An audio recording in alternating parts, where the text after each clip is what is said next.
The hum of the refrigerator stops. That is the first sound of the apocalypse. Silence, you check your phone. No signal, you check the switch. Nothing. You look out the window and see the entire city grid go dark, block by block, fading out like a dying nervous system. Most people will freeze. They will wait for the lights to come back. They will wait for the authorities to save them. They will wait exactly 48 hours before they realize nobody is coming. And by then they are already casualties of the new world. You have a 7-day window between inconvenience and total collapse, and the clock started ticking exactly 10 seconds ago. Let's talk about the brutal reality of a total blackout. I don't mean a storm knocked out a power line for an afternoon. I mean the grid is dead, the substations are fried, and the water pumps have stopped cycling. The rules of civilization just evaporated, and physics is the only law left if you follow the standard advice you read on some cheerful blog. About candles and board games, you are going to burn your house down or get looted by day 3. We are going to survive this week by understanding how infrastructure actually fails, why your neighbors are about to become the most dangerous variable in your life. The first 60 minutes determine if you live comfortably. You spend the next week fighting for scraps while everyone else is checking Twitter to see why the Wi-Fi is down. You have a job to do. Go to your breaker box and kill the main shutoff right now. Why? Because when the grid tries to restart, or if a transformer blows down the street, the surge will fry every piece of electronics you own. You want to disconnect from the dying system before it takes your house with it. Fill every container you have with water, and this is where people die. Do not trust the bathtub method. Your bathtub is a petri dish of soap, scum, dead skin, and bacteria. If you fill it with water and let it sit for 3 days, brewing a biological weapon, not a drinking supply. Use the bathtub water to flush the toilet, never to drink. If you want drinking water, you line that tub with a plastic tarp or heavy-duty trash bags first. Physics demands sterility, and dysentery doesn't care if you're thirsty. Now let's talk about the sewage system. Is the unsexy science that kills thousands in a collapse. Modern cities rely on electric lift stations to pump waste away. When the power dies, those pumps die. Gravity still works, but eventually the system backs up. If you keep flushing your toilet like a normal person, you are just pressurizing a bomb of raw sewage that will eventually explode back up into your shower drain. Stop flushing, tape the handle down. Your toilet is now a storage unit, not a disposal unit. You are switching to the twin bucket system immediately. 1 bucket for liquids, 1 for solids. Cover the solids with ash, sawdust, or dirt after every use to kill the smell. It sounds medieval because it is. The alternative is turning your home into a cholera factory. Hygiene kills more people than looters ever will. Day 2, the psychological rot sets in. This is when the lighthouse effect becomes deadly. When the sun goes down, the world will be pitch black, darker than you have ever seen it. If you light a candle, you aren't just creating light, you are creating a beacon. Single candle flame is visible for a mile in a true blackout. You are signaling to every desperate person within walking distance. Have resources. Do not use candles. They are a fire hazard in a world where the fire department no longer exists. You burn your house down. Nobody is coming with a hose.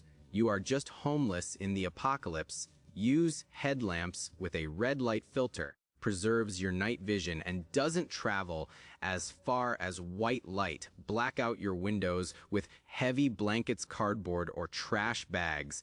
Light discipline is military doctrine for a reason. If they can't see you, they can't target you. Let's discuss the food situation.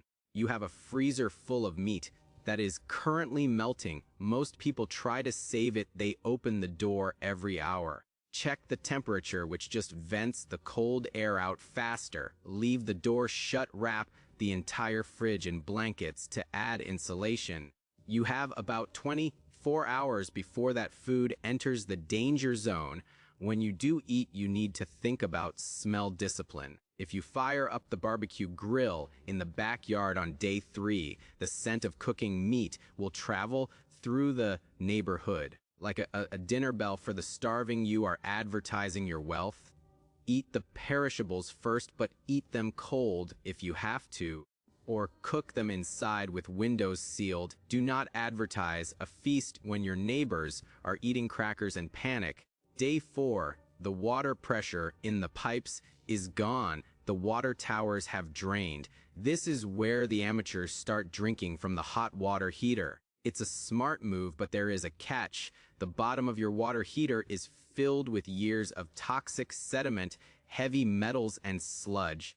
If you just open the valve, you are drinking concentrated poison. You need to filter that water through a T-shirt at minimum and boil it if you have the fuel. This is when people make the mistake of leaving. They load up the car and try to drive to a relative's house in the country. This is suicide. The traffic lights are out, gas stations are closed or pumped dry. Every road out of the city is a parking lot of desperate, angry people with guns and no water. Do not leave. Your home is your fortress. Walls, you have supplies, and you know the terrain. Unless your house is on fire or under direct attack, bugging out is a fantasy.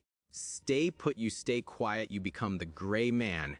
Let's address the generator myth. You bought a generator, you feel smart, you hook it up and turn it on. Congratulations, you just started the loudest lawnmower in the world in a silent neighborhood. You might as well scream I have ANDCPPLISS through a megaphone. A generator makes you a king, but kings get overthrown.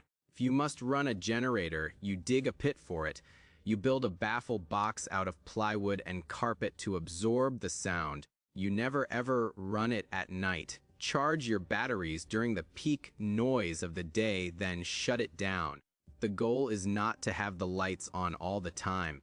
The goal is to keep the freezer cold and the batteries charged without getting shot for your gasoline. Psychological warfare is your final layer of defense. By day 6, people are knocking on doors. They aren't looting yet, they are begging. This is the hardest part. You have to look as desperate as they are. If you answer the door clean, shaven, smelling like soap, with a flashlight in your hand, they know you have plenty. You need to look tired, wear dirty clothes. Don't let the smell of food waft out. Spread trash on your front porch to look looted. Theater, you want the looters to look at your house, see the garbage, see the darkness, and think nothing left here. Move on to the guy with the generator humming in the garage. It is cruel, but altruism gets you killed when the supply chain breaks. You can help your immediate circle, but you cannot save the world. Day 7 is the turning point. Statistics show that most localized blackouts are resolved or relief arrives by now. But if it hasn't, you are now shifting from waiting it out to long-term survival. You have survived the amateur purge. The people who didn't store water are dehydrated. The people who froze are hypothermic. The people who panicked are gone. You are still here because you respected the physics of the situation. You treated water like gold light, like a weapon, and silence like a shield. The grid might come back on tomorrow, or it might not come back on for a month. Doesn't matter, you didn't survive because you had the most expensive gear. You survived because you accepted the blackout immediately. You didn't fight reality, you adapted to it. You turned off the main breaker, you managed your waste, you hid your light, and you kept your mouth shut. In a world of noise and light, the survivor is the one who embraces the quiet and the dark. The lights will come back on eventually. Until they do, you are the power plant, the police force, and the sanitation department. Stay dark, stay quiet, and don't flush that toilet.